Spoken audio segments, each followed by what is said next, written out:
This whole series is on how light is everything, and this one today is about lightning. Are you fascinated by lightning, or does it scare you? I'm sure it's a little of both depending on the severity of the storm. But wow, a good lightning show in the sky is better than fireworks in July. My sister lives in California and they rarely get thunderstorms, especially not lightning, so I often video our lightning shows and share them with her. Lightning is mentioned a lot in the book of Job.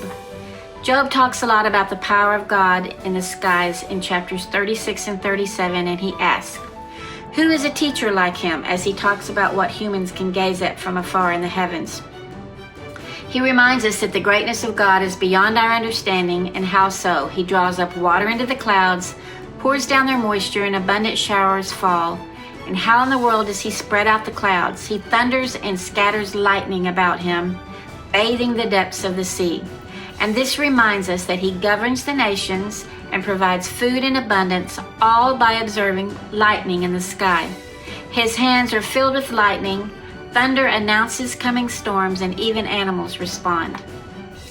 Do you know what lightning is? It's a rapid electrical discharge that takes place between the cloud and the ground. It makes me think again of that pillar of fire at night and the cloud by day, a cloud-to-ground connection, the provision and light of God. And the reason lightning is so powerful is because of its massive, rapid discharge that then explodes with immense heat. What a demonstration of power. And lightning serves the earth well by maintaining the earth's electrical balance. It cleans the atmosphere. It can even trigger wildfires and contribute to soil fertility. Did you know that? Well, Job goes on to say that his heart pounds when he hears thunder and sees lightning as it's unleashed on the earth. He compares this to God's voice that thunders in marvelous ways and then unleashes light in a rapidity that's indescribable and powerful. At his command, clouds are loaded with moisture. At his command, lightning is scattered. They both swirl around the earth at his command.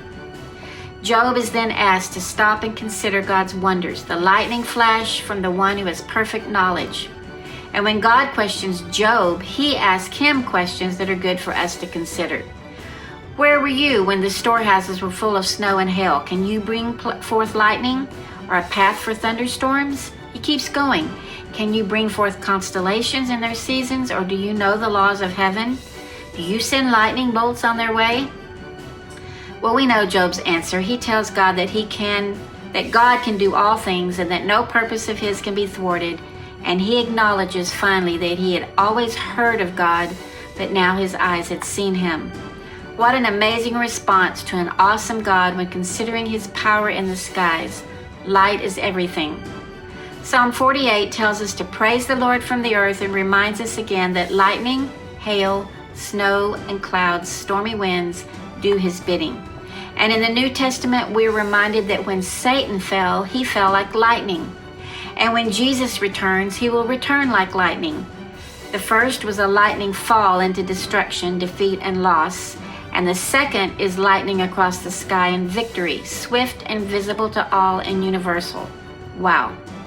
It's interesting to note for all of us that Satan's fall was because he questioned God's authority and he was full of pride, so the lightning fall was demonstrating God's wrath and judgment. Job too was reminded of God's power and authority through the questions God asked about God's power and dominion, and we observe the light as it flashes across the sky. And when life ends as we know it and new life begins, there will be another lightning show and demonstration of the final conquer. Isn't that so cool? So next time you have the privilege of watching lightning from the safety of your home, consider this verse from Psalm 97. His lightning lights up the world, the earth sees and trembles. The mountains melt like wax before the Lord of the earth. The heavens proclaim his righteousness, and all people see his glory. Light is everything, even in lightning, because he's the light of the world.